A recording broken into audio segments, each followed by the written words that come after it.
I asked my daughter to share her wedding with her pregnant sister, and she refused. I urged my elder daughter to let her pregnant younger sister share her wedding day.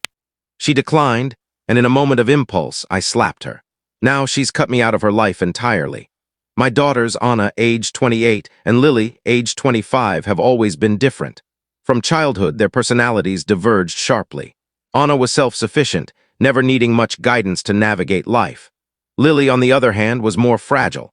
I say this without judgment, but she faced health challenges and struggled to adapt to school starting around kindergarten. Like any mother would, I devoted extra time, care, attention, and resources to her. What else could I have done? When Anna was a teenager, she once voiced her frustration about this.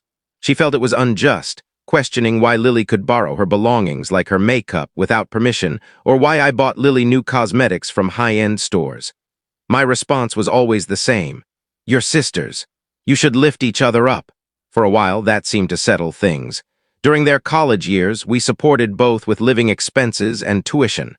Anna was the first to carve out her independence. Years ago, she moved in with her partner. They're both financially savvy and have stable careers. Lily, however, still lives with us.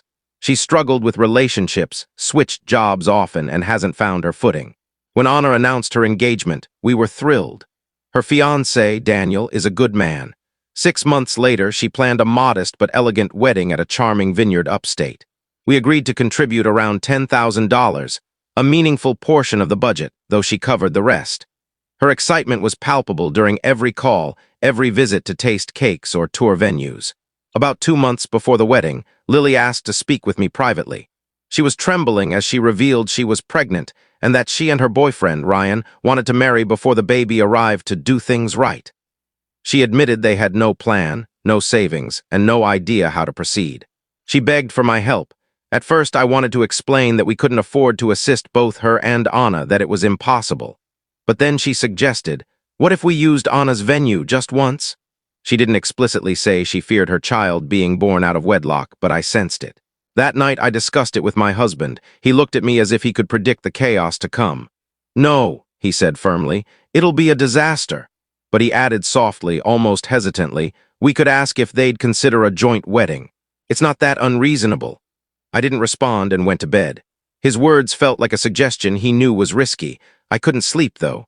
My mind kept circling back to Lily, her unborn child, and how Anna had everything planned out. Maybe just this once, Anna could be flexible. We weren't asking her to cancel her wedding or fade into the background, just to share the day. Don't siblings do that? I arranged a family brunch, carefully preparing fresh fruit, mimosas, and Anna's favorite quiche. Lily tried to compose herself, though her nervousness was evident. Anna arrived buzzing with excitement, her phone filled with photos of the venue, her dress fittings, and cake designs. As she spoke, her voice brimming with joy, I interrupted. Taking her hand, I said I had something important to share. I told her Lily was pregnant. Anna paused, then smiled, hugged her sister, and promised to support her however she needed. I reassured her this will work out. Then I continued, we need to ask you for something. Anna nodded, her expression cautious. I explained Lily's situation, her desire to marry before the baby's birth and her financial struggles. I asked if Lily could use the venue for her own ceremony. Anna blinked, processing. You want me to cancel my wedding? She asked slowly. No, I clarified. Just let your sister marry on the same day at the same venue. You've got your life together. She's just starting, and the baby, we don't want it born out of wedlock. Lily's voice quivered as she added, please, Anna, not everything revolves around you. You always get everything. I need this. The silence was excruciating until Anna whispered, no, I'm sorry, I can't. She stayed calm, repeating, no, it's not fair. I've planned this for 6 months. It's my wedding, something I've dreamed of forever. I can't just step aside. I tried to ease the tension, saying Lily would be grateful that the baby deserved better and that Anna, as the older sister, should understand. She stood, saying, I'm not doing it. If you keep pushing, I'll leave. Before she could, Lily jumped up, shouting, you're so selfish. You only care about yourself. You have everything. What's it cost you to help me for once? I tried to calm her, reminding Anna that Lily had no one else and that we couldn't afford another wedding. Lily yelled, Dad's paying 30% of your budget, so I deserve a share. Anna's face fell as if struck. You think you have a right to my wedding? She said before walking out, her eyes filled with hurt. We sat in heavy silence. Lily was sobbing. I thought this wasn't supposed to happen, but there was still a way forward, a compromise. Sharing the day felt fair, reasonable. We weren't asking Anna to give up her wedding just to include her sister. How hard could that be? My husband warned me we were pushing too far, but Lily's pleading eyes drove me forward. So I arranged another lunch. I told Anna we just wanted to talk, to apologize, not to force her to cancel. She arrived with a tense smile. We ate quietly, exchanging only polite remarks. Then I apologized, acknowledging her perspective, and introduced the new idea. What if you shared the wedding with Lily? Anna looked confused. Share. What does that mean? I explained they could both marry on the same day, one after the other, adjusting the schedule slightly. It's not hard, I said. We'd even help rearrange honeymoon plans. Mom, are you serious? She replied. Everything's set, every minute, every vendor, every reservation. It's not that simple, and it's my wedding, not a shared event. Lily snapped. See? I told you she wouldn't care about anyone but herself. I tried to mediate, saying it was just an idea, that Anna could help by making small adjustments, maybe even shifting the date slightly. Anna stood, visibly hurt. You really thought I'd agree to this, that I'd hand over my wedding because you demand it? Do you know what this means to me? Lily screamed. Everything's always about you. You don't know what it's like to start from nothing. Anna turned to me. And you, Mom, have you ever considered what I want, or is it always about Lily? I didn't think, it was instinct. I slapped her. The silence that followed was louder than the act itself. Anna's face showed not anger or tears, but deep disappointment. I'm not doing it, she said softly. And if you think you can still come to my wedding after this, try. But Lily's not invited, not even as a guest. She left. Lily cried. My husband was speechless. I clung to the hope she'd change her mind, that time would soften her. What daughter could bar her own mother from such a milestone? It felt cruel, unforgivable. I told myself Anna was just angry that she'd expect us there, secretly wanting us to show up. So we didn't cancel our plans. For Lily, we had a tasteful, understated dress made. She needed to look presentable, even if not a bride. My husband didn't commit either way, saying only, they won't stop me from seeing my daughter marry. On the wedding day, we dressed up and arrived early, clutching the invitation like a golden ticket. At the vineyard entrance, a security guard stopped us. Names, please, we gave them. Sorry, you're not on the list. I laughed nervously, showing the invitation. We're the bride's parents. He checked his tablet, glanced inside, then back at us. She was clear, you and your daughter aren't allowed. My husband dialed Anna.